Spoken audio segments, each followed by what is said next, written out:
क्या नाम है,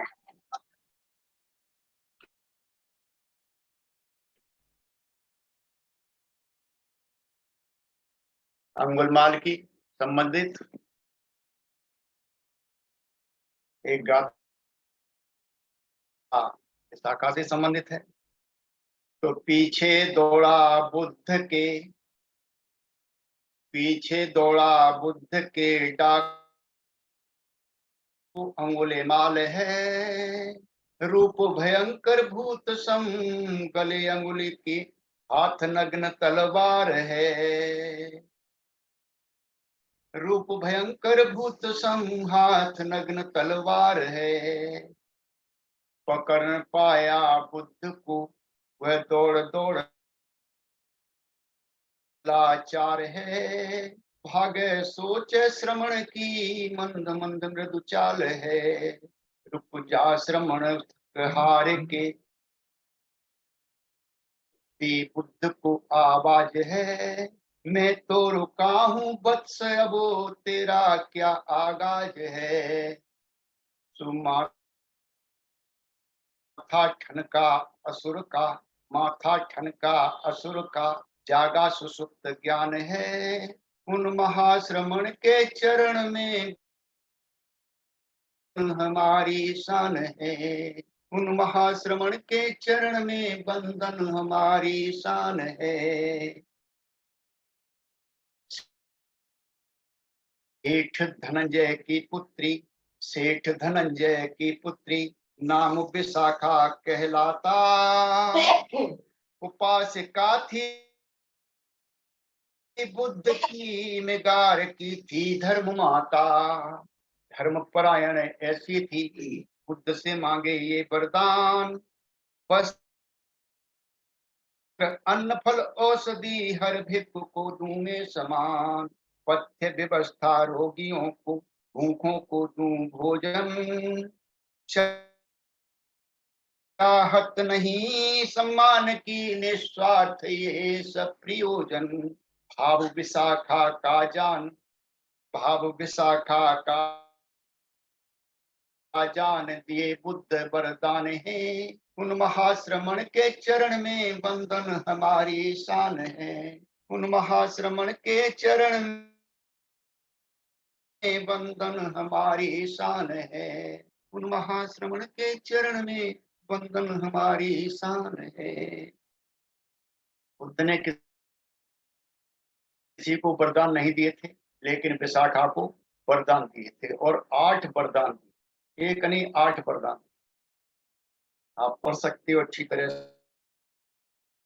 से समझ सकते हो। तो एक गाथा से मैं आगे बढ़ूंगा, जो कबीर के ऊपर बोल रहा था। आचार्य शांति देव की बुद्धचर्या अवतार से ले रहा था, मैं आगे बढ़ रहा था।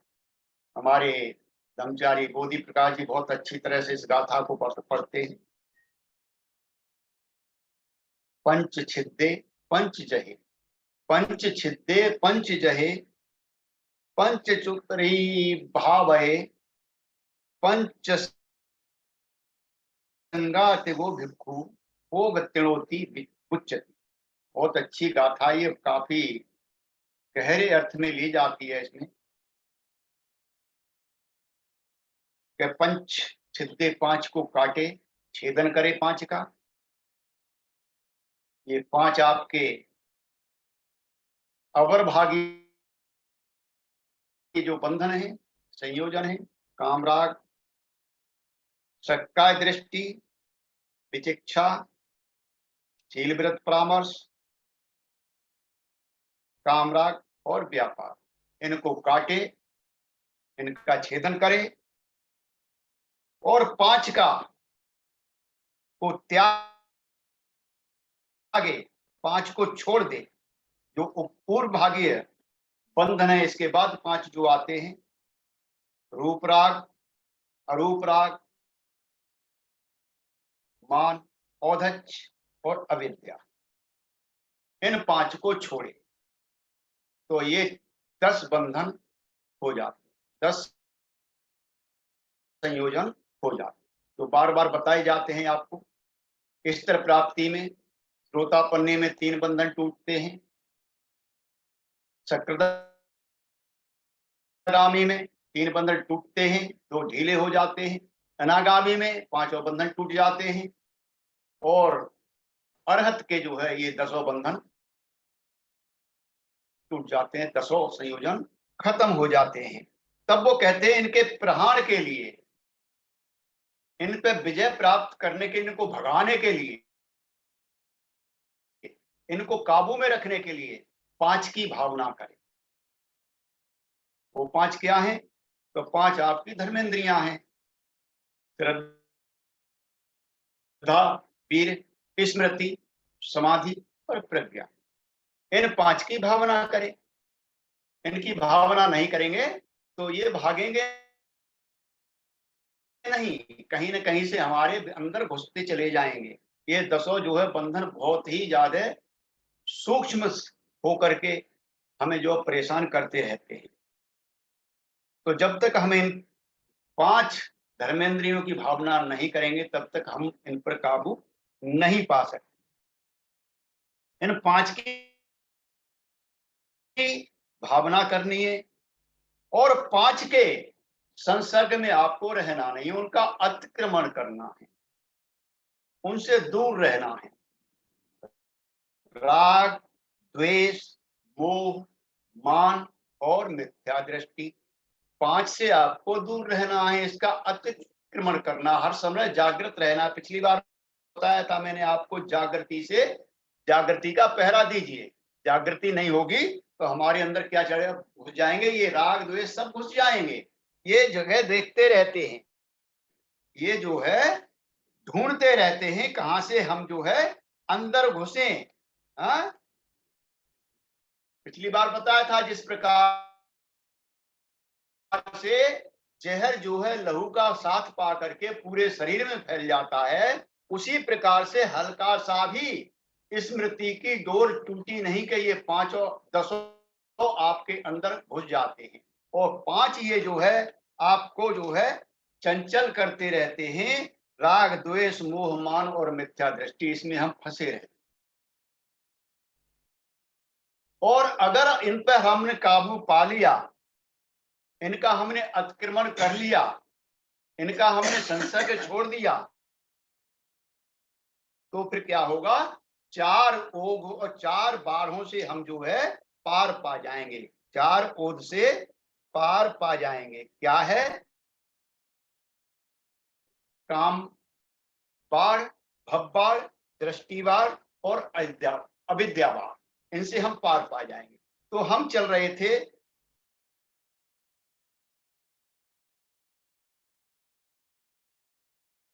धर्मेंद्रिय की जन्म रूपी नौका पाकर, ये जन्म पता नहीं दोबारा मिलेगा नहीं मिलेगा, हमें कुछ नहीं कह सकते। अभी हमारे पास ये नौका है, ये शरीर रूपी नौका है हमारे पास। आज हम इसको उपयोग कर करके इस भव चक्र से हम निकल सकते हैं, भव सागर को हम पार कर सकते हैं। इस समय हम जो है निद्रा में नहीं रह सकते, हमारे पास पता नहीं कितना समय है, कुछ भी नहीं कह सकते। ये निद्रा का समय नहीं है। ये नौका फिर बहुत ही दुर्लभ है, मिलेगी नहीं मिलेगी पता ही नहीं। हम नहीं कह सकते कि ये दोबारा मिलने वाली है, इसी समय हमारे पास है। तो यहाँ पर हम बता रहे थे पिछली बार 4 प्रयासों का हमें जो है प्रयोग करना है। तो आगे देखते हैं हम क्या होता है। तो इसको जो वीर को जो विरोधी है हमारा आलस है, हमारा आलस है, प्रमाद है। यह वीर के रास्ते की बड़ी रुकावट है। बुद्ध कहते हैं मच्चनो पमादो मच्चनो पदम, यानी प्रमाद करना, प्रमाद जो है मृत्यु का पद है। जो व्यक्ति प्रमाद करता है, जो आलस में रहता है, वो तो समझिए वो मरा हुआ है, एक तरह से वो एक तरह से मरा हुआ। मच्चनो पदम अर्थात आलस मृत्यु की ओर ले जाने वाला है। यह मृत्यु तक पहुंचा देता है, धीरे धीरे करके मृत्यु को प्राप्त करा देता है। लेकिन हमारे पास 2 प्रकार का होता है, एक शारीरिक आलस होता है, एक मानसिक आलस होता है। तो शारीरिक आलस को हम जो है थीन कहते हैं। अधिक परिश्रम करने से शारीरिक थकावट होती है। कोई भारी काम हम कर रहे हैं तब भी हमारी शारीरिक थकावट होती है, कमजोरी आती है, के हालत में हमारी थकावट होती है। और उम्र हमारी अधिक हो जाएगी तो हमें थकावट होगी, उसमें भी शारीरिक थकावट आती है, शरीर कमजोर हो जाता है। और जब शरीर कमजोर हो जाता है तो वहां पर मन भी हमारा अस्वस्थ होने लगता है, उसमें निरंतरता की कमी आने लगती है, लगातार कोई काम हम नहीं कर पाते। इसी प्रकार से मृदंग है, मृदंग बोला जाता है मानसिक थकावट। अगर हम मन से ज्यादा काम कर ले रहे हैं, बहुत ज्यादा पढ़ाई कर रहे हैं तो मन भी थकेगा। हाँ, बहुत ज्यादा भाग दौड़ कर रहे हैं, मन थकेगा, कमजोर पड़ता है। फिर हमारे पास जब ध्यान में बैठते हैं तो ध्यान नहीं होता, मन हमारा चंचल रहता है, मन हमारा क्लेशित रहता है, थका थका रहता है। बहुत कोशिश करते हैं, अभ्यास नहीं कर पाते, हम पठन नहीं कर पाते हैं धम्म का, धम्म के नजदीक नहीं रह पाते। तो इनको हमें निकालना है। यहाँ कुछ और उदाहरण हैं, हम नहीं समझ पाते हम क्या कर रहे हैं। तो भगवान बुद्ध बताते हैं कि शत्रु को जीतने के लिए जितने भी उपाय किए जाते हैं वो सारे क्या हैं? आलस। लेकिन शत्रु असल में हमारा कौन है? अंतरंग शत्रुओं को हमें निकालना, उनसे तो झगड़ा करना ही करना है, उन्हें तो लड़ना है और खत्म भी करना है। लेकिन बाह्य शत्रु इनको छोड़ दीजिए, जो आजकल दिखाई देता है। सत्ता के लिए संघर्ष करना है, प्रभुत्व के लिए संघर्ष करना, कि मेरा ही प्रभुत्व बना रहे, मेरे ही अंदर सब कुछ होता रहे, ये भी जो है आलस है। शक्ति का संचय करना, ये भी आलस बताया गया बुद्ध की तरफ से। शक्ति का संचय करना भी आलस है। संपत्ति प्राप्त करने के लिए किए गए उपाय, बहुत सारे उपाय करते हैं हमारे पास संपत्ति आ जाए, ये भी बुद्ध के दृष्टि में क्या है? आलस है। बुरे विषयों में आसक्ति, हम धम्माचरण करने वाले लोग हैं, हमारे आदर्श बहुत ऊंचे हैं, हमारे आदर्श इतने ऊंचे हैं जिनको छूना इतना आसान नहीं, जिस प्रकार से पर्वत की चोटी होती है और जब हम दूर होते हैं तो बहुत छोटी सी दिखाई देती है, और जैसे जैसे हम पास जाते हैं तो वो पता नहीं कितनी बड़ी होती चली जाती है। इसी प्रकार के हमारे जो है हमारे आदर्श हैं, वहां तक पहुंचना है हमको, तो उसके लिए इन विषयों से हमें अलिप्त होना पड़ेगा। तो ये भी आलस है। किसी के अंदर बुराइयां ढूंढना, उनकी कमजोरियों को तलाशना, ये भी आलस है। अकुशल विचारों में फंसे रहना, ये भी आलस है। तो आलस बहुत प्रकार के हैं जो बुद्ध बताते हैं, लेकिन फिर भी हमको इन पे काम करना है, आलस से हमें दूर रहना है। इनको सम्यक प्रकार प्रयासों द्वारा हमको जो है इन पे काबू पाना है, इन पे नियंत्रण पाना है।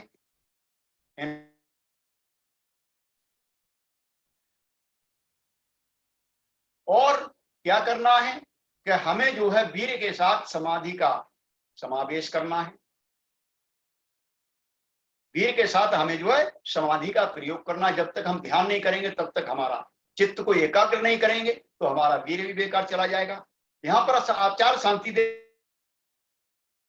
कहते हैं, कलेश रूपी मछुआरों के वशीभूत होकर, कलेश रूपी मछुआरों के वशीभूत होकर जन्म जाल में कर तू मृत्यु के मुंह तक पहुंच गया है। कितनी अच्छी बात कह रहे हैं शांतिदेव जी। कलेश रूपी मछुआरों, कलेश को किसने बता क्या बता दिया? मछुआरे हैं जिन्होंने जाल फैला रखा है, पूरी तरह से जाल फैला रखा है, और उस जन्म रूपी जाल में तू फंस गया, फंस करके और मृत्यु के मुंह तक पहुंच गया है। क्या अभी आलस में पड़ा रहेगा? अभी आलस में पड़ा रहेगा, अभी चेतेगा नहीं,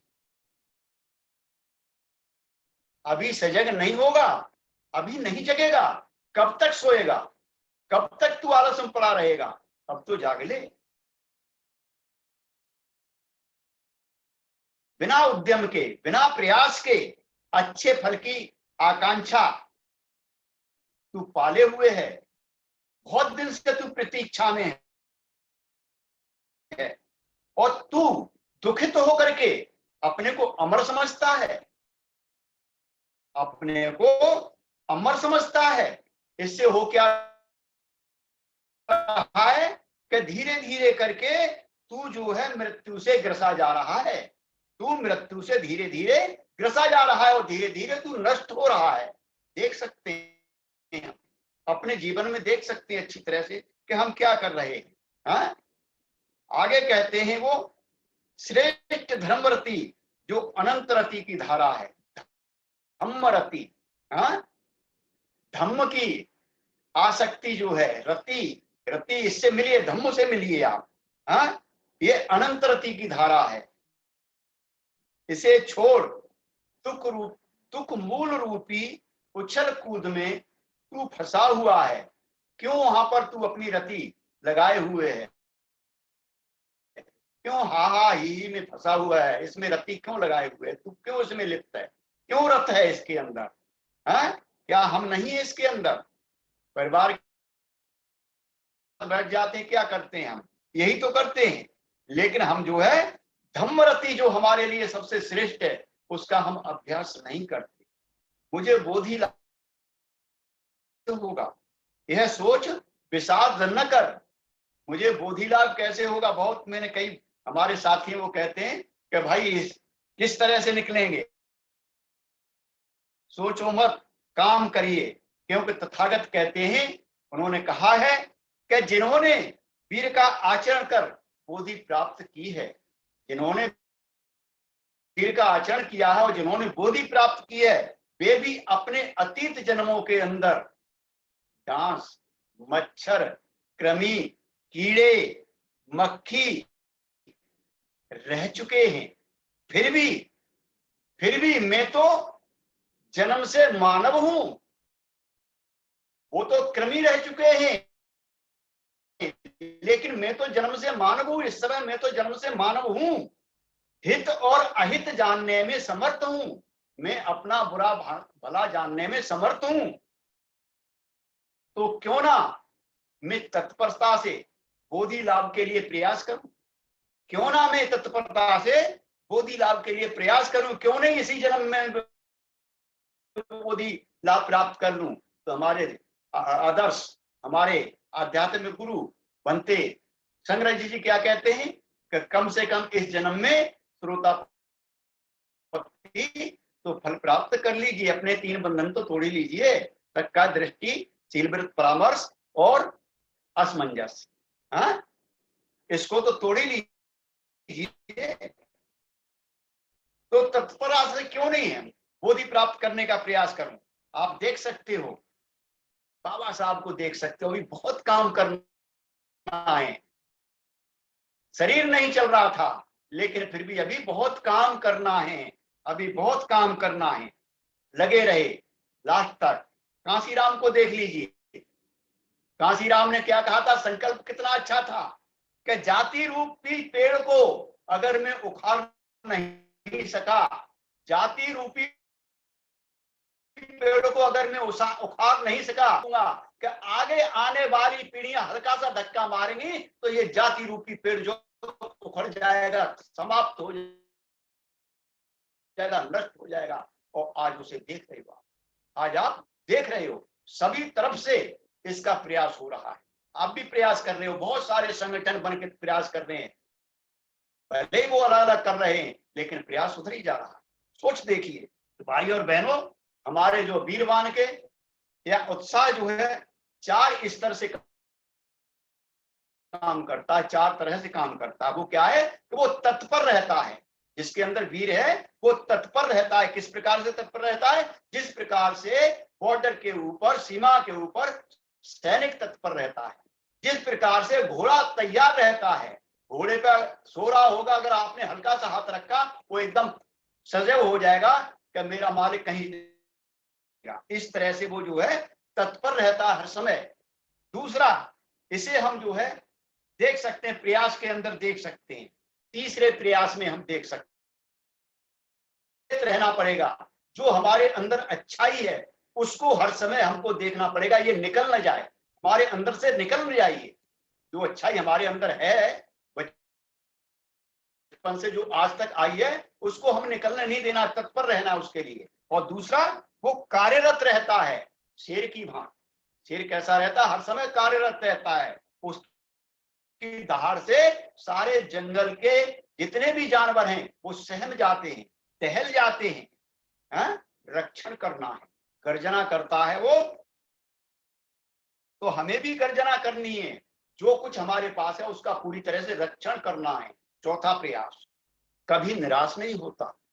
वीरवान व्यक्ति कभी भी नहीं होता है। बाबा साहब निराश हुए थे क्या? अभी बहुत काम करना है, अंतिम समय आ रहा था, लेकिन अभी बहुत काम करना है। सोचिए, हुए हमारे भंते जी लास्ट इवेंट तक वो कुछ न कुछ संघ को देते रहे, मानव हित के लिए देते रहे, कभी निराश नहीं होता। किस प्रकार से हाथी के समान रहता है, हाथी कभी निराश नहीं होता है, सक्रिय रहता है, निडर रहता है। किसके लिए? कि मेरे अंदर कोई गलत चीज न, मेरे अंदर कोई गलत भावना न घुसाए, इस तरह से हम तैयार रहते हैं। पहला प्रयास देख सकते हैं, वो कभी संतुष्ट नहीं होता है। और अंत में क्या होता है कि भेदक शक्ति वाला होता है।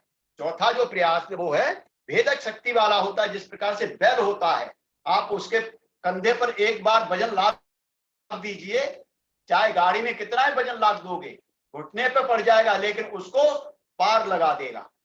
तो बैल की भांति हमको भी अपने अंजाम तक पहुंचना है। हमारा अंजाम क्या है? पंते जी कहते हैं कि इस जन्म में मरते मरते कम से कम श्रोतापत्ति प्राप्त तो कर लीजिए, श्रोतापन्न तो बन ही जाइए। तो इस पे हमें कार्यरत रहना है। ये हमारा क्या है? दूसरा प्रयास है। जितनी भी हमारे अंदर कमजोरियां हैं, धीरे धीरे करके उनको निकालते रहिए, बाहर भगाते रहिए। 500 महार सैनिक 28,000 पेशवाओं को काट दिया था। वीर का बहुत बड़ा उदाहरण है। देखिए, मार गिराया, ये वीर का उदाहरण है। बाबा साहब तो वीरवान थे ही, तभी इतने कार्य कर सके। कांसीराम जी बहुत वीरवान थे, जिन्होंने मरे हुए समाज में जान फूंक दी। आज समाज जो है कहां से कहां तक पहुंच रहा है।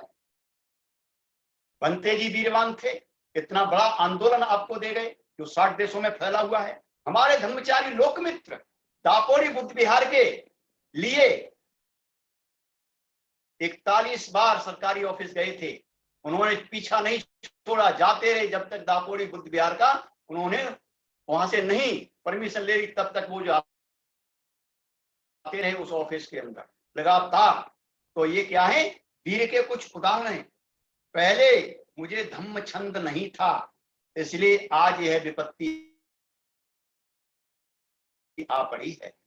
इसलिए अब धम्म छंद कोई मूर्ख ही छोड़ सकता है। अगर धम्म छंद मेरे को लग गया है तो उसे छोड़ना नहीं है। इस प्रकार से हम आगे बढ़ते हैं। और सभी प्राणियों के हित के लिए आपको चतुरंगनी सेना चाहिए। चतुरंगनी सेना राजा की होती है। क्या क्या होती है? उसके अंदर रथ सेना होती है, हाथी सेना होती है, अश्व सेना होती है, पैदल सेना होती है। वही राजा जो है समृद्ध होता है। अगर इसमें से एक भी सेना नहीं होगी तो वो समृद्ध राजा नहीं कहलाएगा। इसी प्रकार से हमारे लिए आगे बढ़ने के लिए, श्रोतापन्न बनने के लिए हमको 4 सेनाओं की जरूरत पे। पहला है छंद, हमारे अंदर उत्साह होना चाहिए, वीर होना चाहिए। ये हम पढ़ सकते हैं आराम से, बोधचर्य अवतार में पढ़ सकते हैं। दूसरा, हमारा मान होना चाहिए, एकांत, अविचलित भाव। जिस ध्यान में हम जा रहे हैं उससे अविचलित हो, कोई भी हमारे अंदर चंचलता नहीं होनी चाहिए। अगर ध्यान कर रहे हैं तो उसको पूरी तरह से ध्यान करिए, पढ़ रहे हैं तो पूरी तरह से उसमें लिप्त रहिए, जिस प्रकार से बाबा साहब लिप्त रहते थे। हमें लालसा होनी चाहिए, रति होनी चाहिए, उसमें लिप्त रहना है। किसमें? सत्कर्म परायणता। जो अच्छे काम है उसके अंदर हमें लिप्त रहना, उनको करते रहना है। और चौथी है मुक्ति, यानी अकुशल का स्थगन।